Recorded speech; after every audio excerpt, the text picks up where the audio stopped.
Howdy folks, as you know I'm an Australian guy living here in Belarus, and I found a man today. The man is from Ireland and he's going to chat a little bit about expat life here. You may indeed know this fellow, in fact you probably do, known as Irish Partizan. Sir, how are you? Good afternoon or good evening, how are you? I'm well, thank you. And tell us about yourself. Well, okay, so as I am who I am, I'm the Irish Partizan. My name is Neil or Niall, and I've been living and working here in Belarus since 2015. And Man. I have to say it's a long time, and I've built up a lot of different, profiles and opinions about the place. I've seen a lot of events and stuff. So yeah, it's good to be here beside the Aussie in Belarus. Mate, I feel like you're the OG. You're like 2015, no one else had heard of this place, and yeah, you set up here. I set up here. It was actually a bit of an accident that I came here, because I went to university with a guy from Belarus, and he said to me one day, "Why don't you come and visit my country, Belarus?" And when he said Belarus, the first things come to your mind, would be tractors. The usual, great export. Yeah, the tractors. Yeah, Belarus tractors. Tractors. And, but 2014, 10 years ago, we had the ice hockey world championship. I came for that. Because it was the first time that Belarus actually experimented in visa-free. So if you bought a ticket to one of the matches, you'd be able to you'd get in visa-free. That's what happened. I was living and working in Dublin at the time, and came along, and I really, really enjoyed it. It was a great time. And I said to him, I'd come back again someday, and went back to Dublin, did did the usual thing, your living and working in Dublin. And then about a month later or so, I was made redundant from my job. So I had some time in my hands, and I decided to, retrain, get a teaching certificate from Cambridge University, like a postgrad. That's exactly what I did. And came here, when was it? Was it December 2014, sometime January 2015, sometime around that. Met up with my friend again, and his friend came along. I never knew him before in my life, and he said, "Oh, there's a company here looking for you, and IT company." And he said, So I was thinking to myself, well, I'm not doing anything at the moment, just here on vacation. Put my CV in, and in about 2 weeks, I had the job. So had a full-time job. So my maths is impeccable. So that's telling me your 10-year anniversary is coming up in 4 or 5 months. My 10-year anniversary is coming up. Yes, in about 4 or 5 months, indeed, in December. Yeah, December, January. Yeah. Interesting. So if you could travel back in time and distill some wisdom to the late 2014, early 2015 Neil, what would you tell him? What should he know? What should he look for? What should he do? Well, get the time machine out, mate. Oh, the time machine is a difficult one. You put me on the spot. Yeah, sorry about that. Yeah, but as I said, and a lot of people have said to me, everything happens for a reason. You don't just make things happen. They happen for a reason. I'm a great believer in fate and destiny. It happens. It happened like that. And what would I tell myself 10 years ago? I would have told myself, no way was I going to come here. But I did. I got set up here. It wasn't easy at first, to come to terms with the culture shock, etc. But I haven't regretted it one bit, to be honest. It is a mind-changing thing to move from the west to the east, and especially to move to a country that I didn't know the language at the time, So it was a big thing for me to do. The biggest sacrifice, the biggest event of my life. Yeah. And I as I said to many people, and so I'm going to say to you guys watching, if you have the chance, take it. Perfect. So your life here, you've worked in this job so far, you've lived in Minsk. I mean, I've seen on your channel you've traveled around quite a bit. Yeah. Around Belarus. I don't know, what advice would you give for either people living here already? Get out and see the country. Yeah. Belarus. Minsk is not Belarus. Belarus is not Minsk. There are some really, really great towns and cities to see. I've been to pretty much every single one of them. Some recommendations. I just like Gomel. Wow. I've been to all the cities here in Belarus. Yeah. Been to them all. For some reason, Gomel kind of chimes. It resonates with me. I like the vibe there. It's got some really good bars. It's got a good club down by the Saj River. Miata there. Yeah, Yeah. that's pretty good. It also has beaches there. It's a nice, clean, safe city. It's also got the best hotel in Belarus, the Hotel Circus. Gostanica Silk. There's the inside intel. Now, I have to be honest, I haven't heard a lot of people give Gomel much of a rap. It's seen as a more, I guess, industrial, Siberia kind of feeling place. Although it's very famous for the park, right? The park seems the to park be... is fantastic. I love the park. There's also, if you go to the park, there's some really nice architecture there, and there's a palace there as well.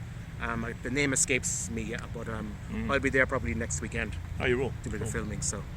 Nice, Yeah. Gomel. So Gomel's number 2 city here in Belarus. And then you have, for example, if people often talk about Grodno, of course, and Brest. These two cities, up to 1939, were part of the Second Polish Republic, and because of that, they still retain the Polish influence.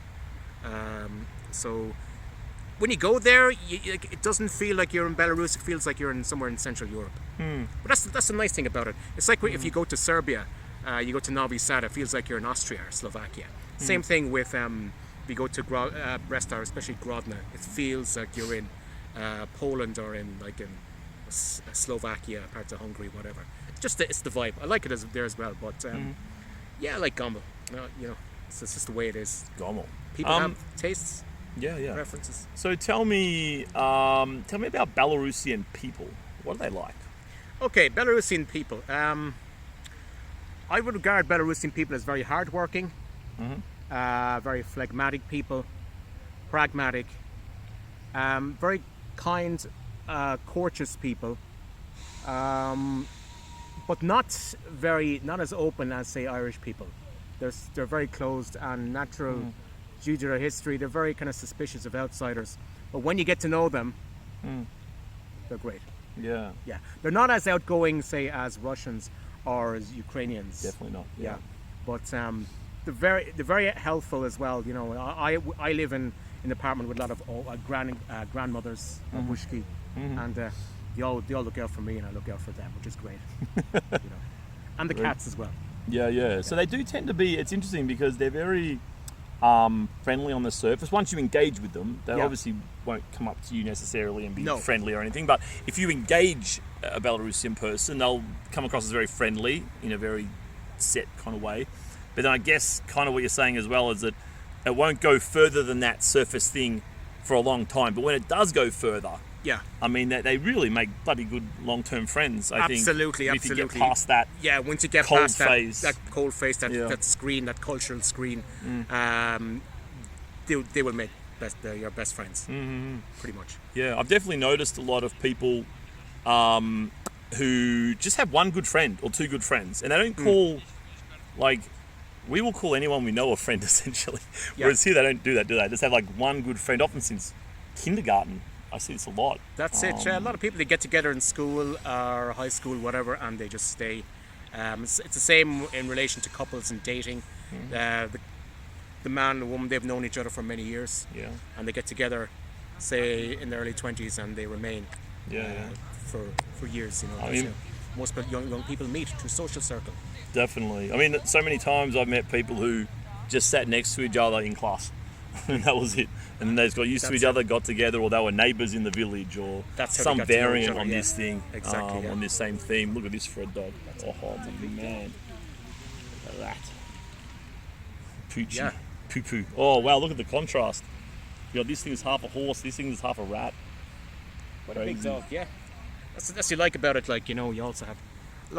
We're right now in Yankakupala Park, and a lot of people are just walking around, and you see a fountain there over there. It's a very beautiful place.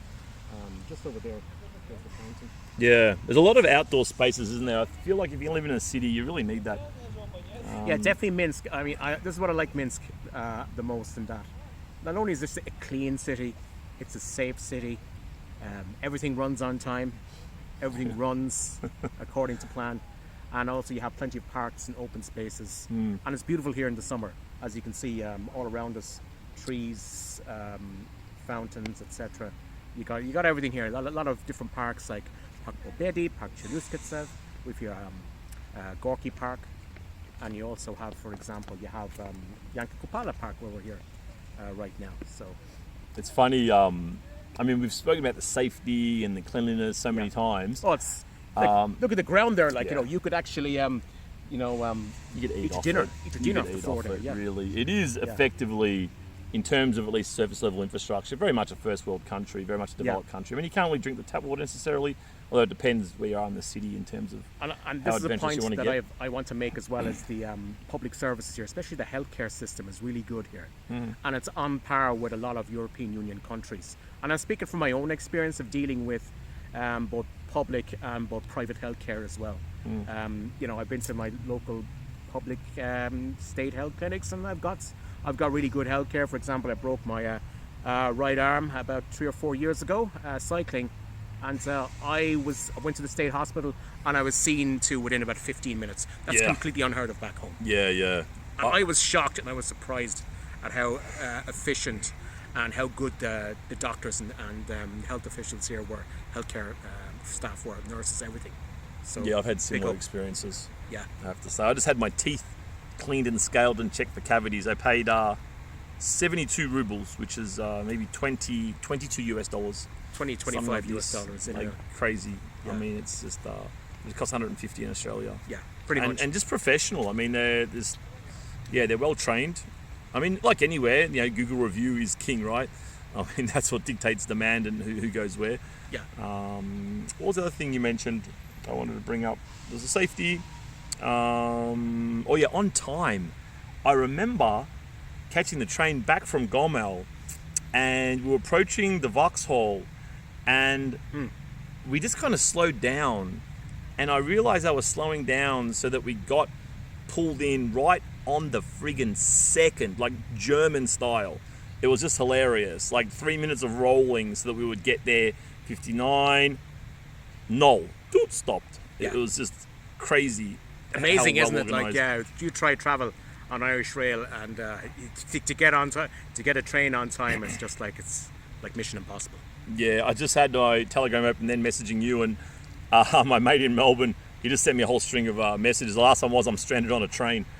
We have this like 1950s signalling system in metropolitan Melbourne, and we just have this situation where trains get stuck outside the main train station on Flinders Street quite regularly. It's just bizarre. Here it's just boom, every 2 to 5 minutes, except for late at night, and for the metro, it's Pretty all on much, time. yeah. Yeah, it's remarkably. I know when I leave Belarus, I kind of have to remind myself to get my guard up a bit. Like, you can't just leave shit lying around. Essentially, like here you can. Like, I just had lunch with a mate before meeting you, and we just went. Like, there was no bathroom in the restaurant somehow, and we just left our phones on the table. We left them unattended for 20 minutes. You know what I mean? Wandering off. Here's an anecdote from myself. About 3 or 4 years ago, I had a bike, and it was an older bike before I bought the new one, and I decided to conduct a little experiment. So this bike, I left it outside my apartment, in the courtyard, unlocked, and the bike was there. 8 days later, the bike was still there, until a guy came up and said to me, "Do you know who owns that bike?" I said, "That's my bike." Yeah, and he wants to buy it off me for 50 rubles and a bottle of vodka. I said, "There you go, there's the bike." It's hilarious. Yeah, that's pretty much how it is. That's how it is. It's there's super no safe. petty here, like, crime No petty crime at all. I've only seen about 1 or 2 fights since I came here. Yeah. Whereas if I went back to my hometown back in Ireland, you'd see 2 fights in the pub. You're walking Yeah, about you 20 guys are minutes. punch drunk over We're there, yeah. punch drunk. We're fighters. I definitely saw Yeah. more fights in 3 months in Russia than I have in 2 years in Belarus. That's not that Russia's particularly dangerous, but they get No, on the it's drink not. a bit, and they're a bit funny on the drink. Whereas here, they got to really get on the drink to get funny. Like, have you seen a fight before midnight here? No, No, I haven't either. I haven't. The only ones I've seen like 3 in the morning, and it usually involves a girl. Something happens. This is what I've seen. or somewhere on Zubitskaya Street, whatever. So. Yeah, exactly right. That seems kind of attractive. Otherwise, I mean, it's just not going to happen. Right. Well, that's pretty good. Anything you want to tie up on, mate? Nothing as such, but I just want to say this to people. If you're looking for a place to come in Eastern Europe that is accessible, now I know this country gets a lot of bad news, bad reviews, etc. and so on, but if you're looking for a place to come, somewhere like quiet, somewhere like a bit off the beaten track, you can't go wrong with Belarus. Cool. And of course, your channel is Irish Partizan. That's the one. If Yes, you indeed. weren't aware of Yeah, this just man. you can just find it online, YouTube, Irish Partizan. I'm there, and you look for my videos. I've been to a lot of places around Belarus. Before I met you, by the way, I met a guy. He's from Minsk, but he's been living and working in Canada for over like 30 years, and he was there with his wife and son, and they said that we watch your channel, watch your videos. He said, and we like your food o'clocks, go to Stolovias and so on. And said, yeah, no problem. I'll be doing those next week. So, yeah. Perfect. All right. Thank you, sir. You're welcome. Adios. До свидания. До встречи.